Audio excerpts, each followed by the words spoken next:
right, thank you all for joining me this morning. I'm going to share with you a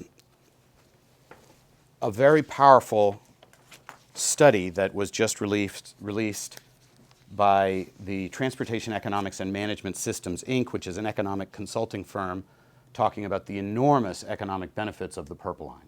And at 2 p.m., 2:30 today, I won't be able to be there because we have a committee meeting, the Montgomery and Prince George's business communities, including the president of the Greater Washington Board of Trade, are going to be present when Dr. Metcalf provides his findings. They're really enormously significant. Dr. Metcalf, and I can circulate this, everybody can take one and send it around.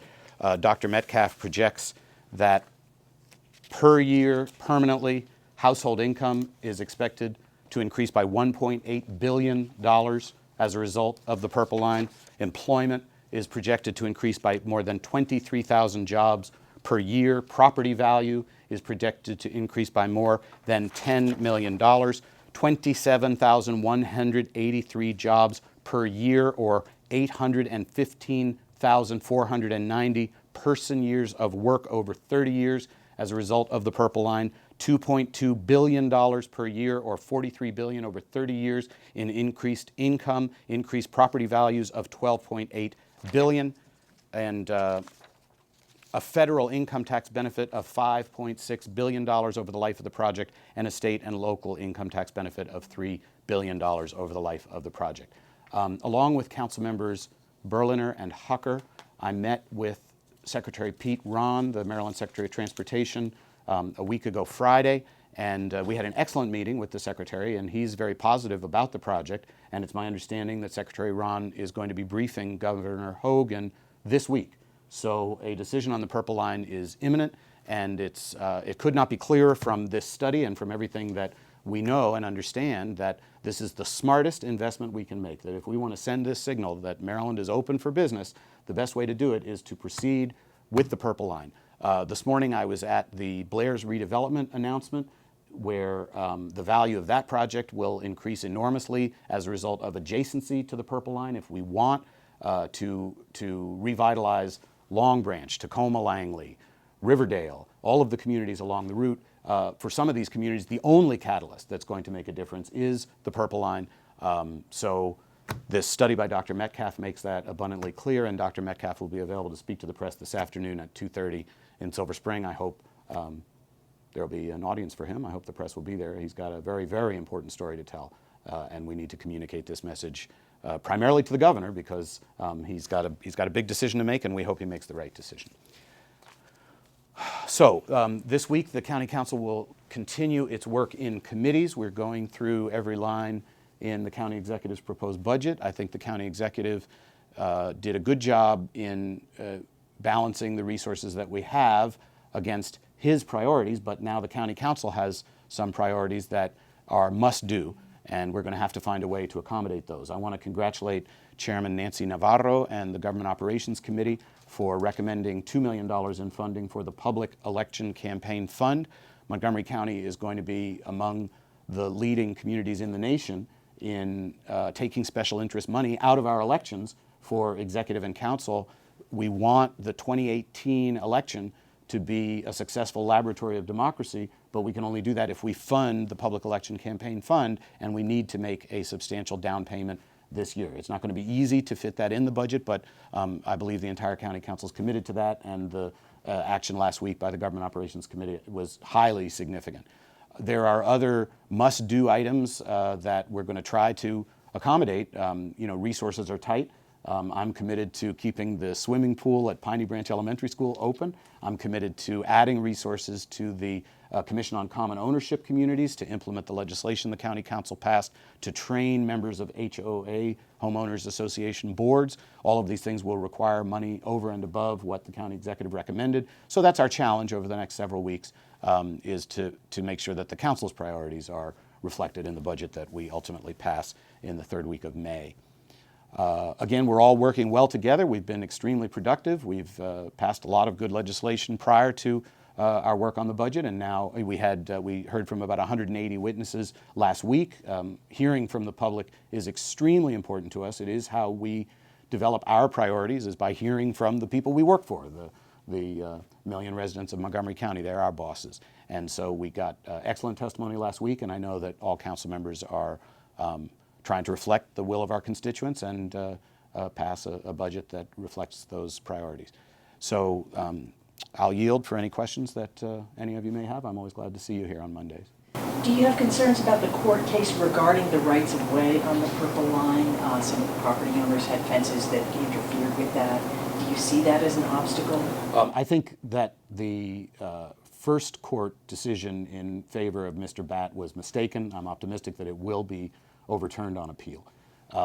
It will drive up the cost to the state if we have to start compensating property owners for property that they don't own. And that would be a wrong decision, and I think the court decision in favor of Mr. Batt was wrong, and I regret it, and I hope that it'll be overturned.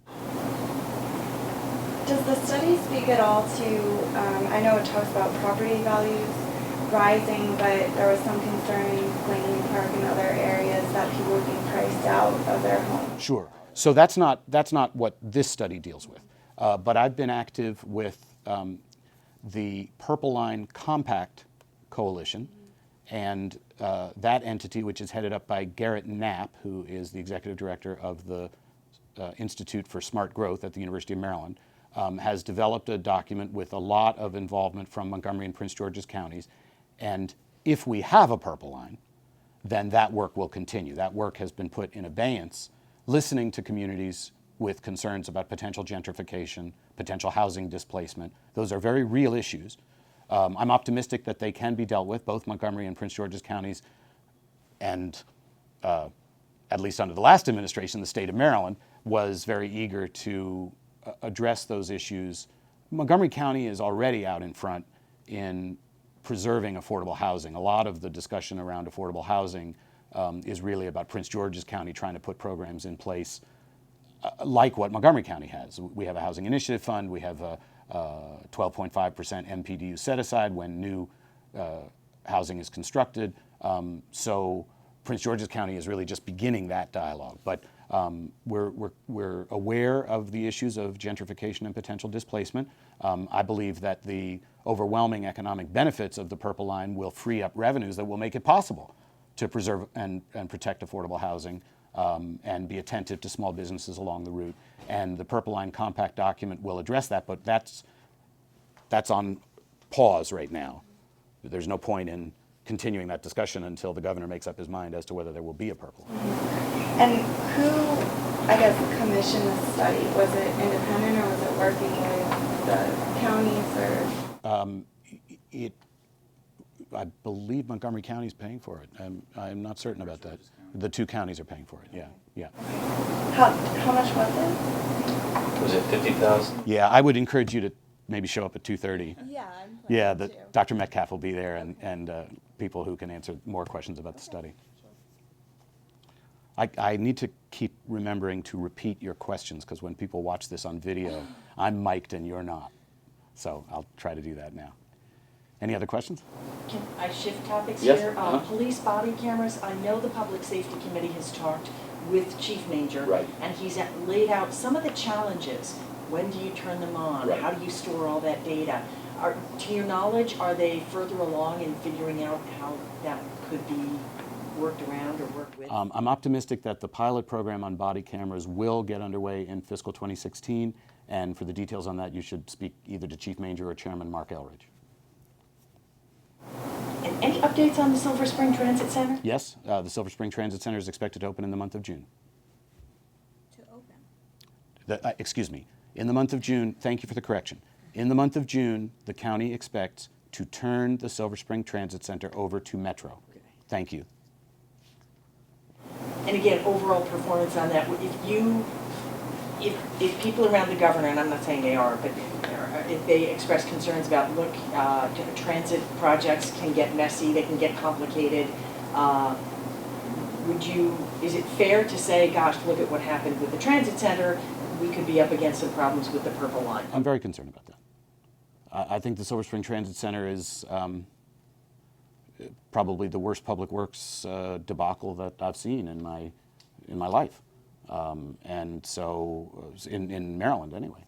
So we've all got to review the lessons learned from that project, And the hope is that by employing a public-private partnership, by utilizing design-build methodology, that the Purple Line that there will be much closer coordination between the state of Maryland and the concessionaire who is ultimately selected to build the Purple Line, and that the lessons learned from the transit center will be very much applicable to all major infrastructure projects in the future. We've got to learn from that project. We can't ever let that happen again. Any other questions? Yeah, so switching topics Sure. again, the committee work session on the MCPS budget is this week. What are some of the biggest things that could be shifted around in that? Do you know, other than discussion? Well, my guess is, you'd have to speak to Chairman Rice, but my guess is that Chairman Rice and his committee will stick pretty close to what the county executive recommended. Are you still getting mail on free-range parenting? We are hearing from people about free-range parenting, and myself as council president and chairman of the HHS committee, along with Chairman Mark Elrich of the Public Safety Committee, on Friday sent the Director of Health and Human Services and the Chief of Police a long list of questions that we would like to understand better in terms of what are the procedures, what are the protocols, what discretion is available either for police officers or Child Protective Services workers, and our list of questions is available from my Chief of Staff, Patty Vitale. Well, and tell me about the mail you're getting. I mean, from all over the county, last time we spoke, you said it was on both sides of the issue. Yes. Does that continue? Yes, it's continuing. I mean, it's on people's minds. It's fascinating. I'm always interested what strikes a chord with people. This has gotten an enormous amount of attention, and I think on both sides of the issue, I think individuals feel like their own parenting choices are somehow being criticized, either folks who monitor their children closely at all times or those who don't. And so people are reacting, very personally and with some heat. And so I think our questions are intended to be responsive to people's curiosity about how can we make this work in a way that the community is comfortable with. Can you give us a couple of the questions? Just give us an idea of what you asked. Yes, indeed. Well, as I said, we ask what are the policies, what are the protocols when a 911 call is made reporting unsupervised children, what are the requirements both on the police and Child Protective Services? Do they have any discretion in responding to complaints like that? That's the nature of the questions, and the whole list of questions is available. House and Senate races, I'm sure you're keeping an eye on those. Yes.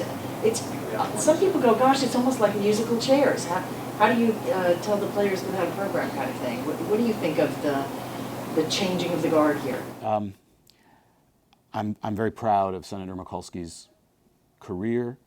I'm a former staff member of hers. I worked for her for 5 years. And the way that she is winding down her career in elected office has all of the dignity and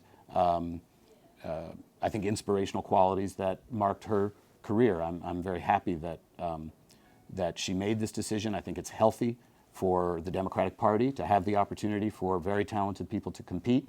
And that's what we're going to see. We're going to see some of our very brightest and most capable public officials explore the opportunity to move on and advance in their careers. And some of us assessed whether we wanted to take that step in 2016, and some of us are not taking that step. I'm not running for Congress. No one on the county council is running for Congress. But very, very promising and talented candidates are running. So far, both Delegate Barve and Senator Raskin have made announcements. I expect other announcements will be coming. And I'm just delighted. They're all good friends of mine and colleagues that they have the opportunity to show what they're made of and make their case. And we've had outstanding representation in the U.S. House from Chris Van Hollen, and I think it's a great opportunity to have a new member of Congress to try to make progress in a very difficult, adverse environment.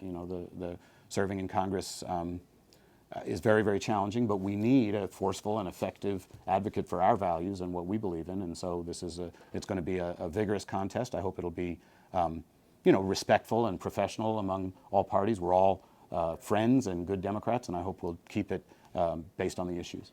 Do you have concerns about the role financing plays? People are saying already that because I think Representative Van Hollen has something like $2 million on the bank, he's a juggernaut. Do you worry about the role that money plays in congressional races? Our concern about the role that money plays in elections is the reason why we're in the forefront here in Montgomery County of supporting a public elections finance model. And we've got to make that commitment this year, as I said, to put that down payment so that in 2018, in terms of the one thing that we can control, the elections for executive and council, that we use this opportunity in 2018 as a laboratory of democracy. I think Congressman Sarbanes called me last week because he's such an advocate for public election campaign financing, and he wanted to make sure that the Montgomery County Council will stick with this commitment. And I appreciated his call. We had an excellent conversation, and he and I think other members of Congress who are advocating for taking the large money out of politics are going to be looking to Montgomery County as an example. So certainly that's a concern. But Chris Van Hollen, who I strongly support, is a man of great integrity, and his ability to raise money is a reflection of his overall capabilities and skills.